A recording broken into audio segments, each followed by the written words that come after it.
Hi, it's time for another math easy solution. Today we're going to discuss further into linear differential equations and now go over example 5 of the example series. And before I get to it, like always, you can download these exact notes and the link is in the video description. And also subscribe via my email newsletter if you like my videos at mes.fm/subscribe, and also donate if you like them at mes.fm/donate if you want to help out. So anyways, going further, so suppose that the resistance and inductance remain the same as in example 4. So this example is a follow-up from my last video, example 4, and you can click this and it's on electric circuits. Yeah, and then you can go to the video description just to recap on it. You can click the notes, and you can do this with all my videos. Yeah, and here's the notes you can download in PDF format. So in that example 4, it went over the electric circuit and went over the differential equation to model the current I, as a function of time, and then from there the resistance in that little mini circuit was 12 ohms, the inductance was 4 Henry. So we'll use that in this example 5. And in that example 4, the battery gave a constant voltage of 60 volts, and the initial current was 0 at time was 0. So we had an initial value problem such as this over here. So let's go over here. So the resistance was, this is called R. This was R is equal to 12 ohms, the same as example 4. And inductance was it was L, yeah, L for inductance, and I don't know why it's that, but it was L for inductance, and this was 4, and then the units is Henries.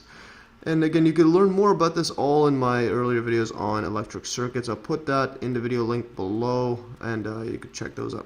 So these remain the same as in example 4, there's the link, but instead of the battery, we use a generator that produces a variable voltage of E of t equals to 60 times sine 30 times t, and it's in volts, and then we want to solve for the current as a function of time.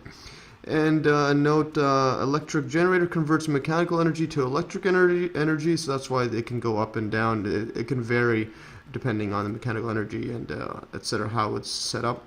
And an electric battery has stored electrical energy, so you could use the same exact voltage. Produced from the battery. So here's the simple electric circuit I've been working with. So we have the energy source. Instead of a battery, we're using a generator this time. So generator. So this is producing a variable voltage, and E of t is for the voltage there, and then there's the current that flows through. There's the resistance R, there's the inductor, and that's in terms of L, inductance, that's how much it has, and there's a switch on or off. And this is the differential equation used to model the current. Yeah, the current is I over there. So recall from example 4 again. Yeah, from example 4 we had L is equal to 4 Henries, R is equal to 12 ohms, and then we had E of t is equal to, well, this was constant at 60 volts, and then we also had I of 0, the initial one, is equal to 0 amperes is the units for current. So, but for our case, the only difference is we're going to change this one. So for our case, E of t is equal to a variable voltage, so 60 times it by sine of 30t. So we're varying it by using this trigonometric function sine, which goes up and down, and then times by 30t. Yeah, so this is the only difference that we are doing to the example 4. So now we could write this formula as, so L is 4 Henry, so 4 times di over dt. In other words, in other words, it's just I prime. I don't know what just happened. Yeah, I don't know why my computer just went like that. So 4I prime, and then we have the same thing as derivative di over dt, plus R is 12 ohms, so 12 times I, and then equals to E of t, which is 60 times by sine 30t. So first thing to do, let's just simplify this to remove the common factor. 4 goes into this all evenly, so divide by 4 on every side. We divide on each term. This cancels, it's just 1. This becomes 3. So 4 goes into 12 3 times. And this one, 4 goes into 6 once. Then you have a remainder of 2, which becomes 20. This is 15. You should do that in my head. And you could also do long division like this by hand. So you could do this. 4 goes into 6 once. 4 times 4, and 4 times 1 is 4. Subtract, we get 20. We get 2. Bring down to 2, we get 20. 4 goes into 25 times. 5 times 4 is 20. Subtract, we get 0, etc. So just highlight this.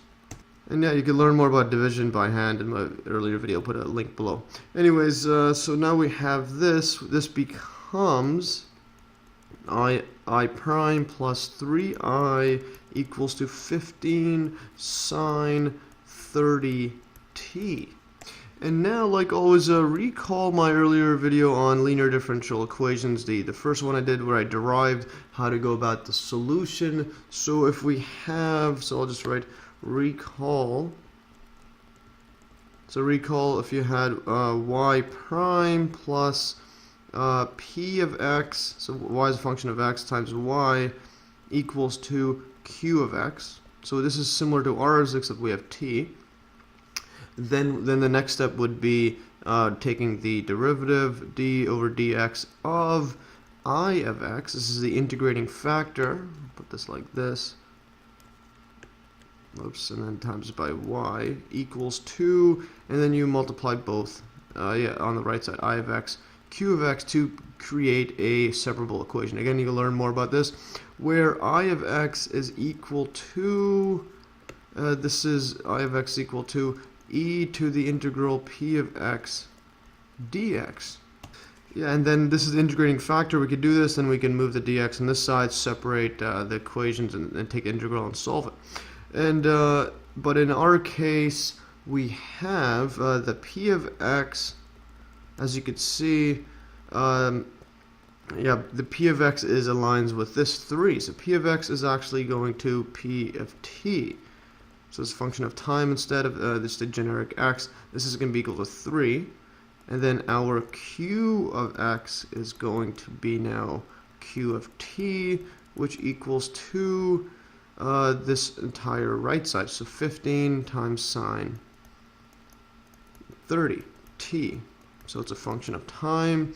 And now our y of x is going to be, now it's a function of, this is a current that we're trying to solve, I of t. And because we've chosen it this way, this means that, well, because we already have I there. Yeah, so just to avoid confusion, we'll just change this I of x integrating factor to a different function. So we have I of x. We're going to call this instead, we'll call this f of t, because we already have an I there. And this equals to e to the integral p of x. Instead of that, we have p of t dt, like that. And now this equals to, we could solve it, p of t is 3, so integral 3 dt. Keep integrating, this equals to e to the integral of 3 is just, well, constant, so it's going to be 3t plus a constant c. And again, this equals to just 3t, and we choose c to be 0. So this is what the integrating factor is, and like always, we just need one value, and you can learn more about this in my earlier video as well. So we choose c is equal to 0, so we have this now. Yeah, so this means now we could put this all into this this derivative, right? So yeah, what we get is now instead of d over dx, we get d over dt now equals, d over dt of the integrating factor f of t, which is instead of the I of x, so this is e to 3t times it by our y function, which is I, like that. This equals to the right side, which is the integrating factor times q, and where q is this 15 sine 30t. So we have e3t times it by 15 sine 30t, like that. And now to save time, we could move this over right now and just, so this, yeah, we move this over as a separable equation, so then this can cancel, this would be dt, like that. And then just to save time, we'll just integrate this right now. So we can integrate both sides. Just remove that dt onto this side. And then the integral of d e3t times I is just, well, whatever's inside, which is going to be e3ti plus constant c1. We'll call that because we'll have one on this side. And now, yeah, here I've, just to save time, I just use online calculator to solve this integral. You can click here, just close this, and it just press go. It's a pretty cool calculator.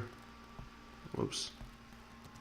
And yeah, so just calculate it in this one, the variable, you can't change it to t, just use x, and we'll just write it as t in our case. So when you solve it, this is the formula that we get. For the solution, it also shows the steps, which is pretty cool, and it uses integration by parts twice in a row, so this formula, and then it gets it all the way here, which is pretty cool. It shows all the steps. It's pretty amazing.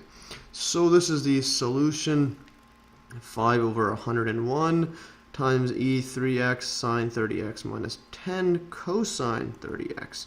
So yeah, this becomes 5 over 101 e3t. So instead of x, we just put 3t for our case. And this is going to be sine, like this. This is sine 30t minus 10 cosine 30t. Then we always have to add a constant of integration. We'll call this c2. So what we'll do here is combine these two constants again. Just move this over to this side, combine it into one constant c, and then what we could also do is divide this whole thing by e to the 3t, and by, yeah, this whole thing e to the 3t. So divide both sides so that we can get rid of this, and then we'll have it on the other side. What we end up having is I of t is equal to 5,101, and then e3t, those just cancel, e3t cancels, and then we get sine of 30t minus 10 cosine 30t plus c2 minus c1, which is just c, and now we're dividing by this e3t like that, which is the same thing as writing e to the negative 3t, so we'll just write it like this. So this is what we have, and then our c again, where c is equal to c2 minus c1 is just a constant, so subtraction of constants, like always, is still a constant. Yeah, so the next step is solve for c, and we could do that because we know that at I of 0, the initial current is 0, at time is 0, so we could just plug that in, so we get a 0 equals to a 0 amperes, so equals 5,101, yeah, 5,101, and then times it by the sine 0, 30 times 0 is 0, minus minus 10 times cosine 0, and then we have now on the right side plus c, e to the negative 3t is just going to be negative 30, yeah, just 0 like that, which again, this goes to 1. And recall that the sine of 0, this one is equal to 0, and cosine 0 is equal to 1. And you could see that here. Just to recap, so recall how the function is for sine, x, y. This function looks like this for sine, something like that. This is sine of x. And as you see at the center, this is sine 0 equals to 0. Yeah, but for cosine, it looks something like this, where at this point, it goes down like this, and then goes up like that, etc. Yeah, so this one is cosine of x, and cosine of x at this point, just draw this a bit better. Just goes through like that. And this is going to be at this point cosine of 0 is equal to 1. Just to recap. So yeah, that's just a quick recap. So that's what it is there. So what we get is a 0 equals to 5,101, and then times it by, this is 0 minus 10 times 1, that's just going to be negative 10. And then plus a 0 times e to the 0 is 1, so plus c. So this means this is going to be 50. Then we can move this over to the other side. We get C is equal to positive 50. Let's remove the positive because it's negative 50 over 100. Move it over. We get 50 over 101. So that is what our C is. And now we could plug this inside and we get our final answer. So thus, I of t is equal to 101 times it by sine 30t minus 10 cosine of 30t, and then this is going to be bracket plus c, which is 50 over 101 times it by e to the e to the negative 3t. So e to the negative 3t, that's our c now. And there is our answer, just really big answer like that. Yeah, now here I've just graphed it using the Google search calculator. Here's just the link just for your reference. You can click it, and it just you just type it in the search, and you see it something like this. And then so basically this is the formula I used. Same one we just do is solved, and as you see it goes down like this slightly, but this is again ignore the negative time. So it goes something like this, etc. And if you zoom out, it becomes, if you zoom out for long periods of time, as you can see, it goes something like that, really small. And yeah, here I fix it up a bit, but yeah, if you zoom out more and more, as you see, it goes up and down a lot. So this is this is pretty much what generators do. It just goes a variable generators do when it goes up and down like that. The current goes up and down. Anyway, so I've taken a photo, a screenshot, put it here, and just for your reference if you want to download these notes. So as you can see, it goes up and down. Ignore the other side. This is going to be I. This is going to be T. So it goes up and down like that, and this is in seconds, etc. So that's how it looks like, and yeah, hopefully you followed along. It's a pretty extensive example on electric circuits and some of the mathematics that goes behind it. And yeah, hopefully you learned. Like always, you can download these exact notes in the link below. And thanks for watching, and stay tuned for another Math Easy solution.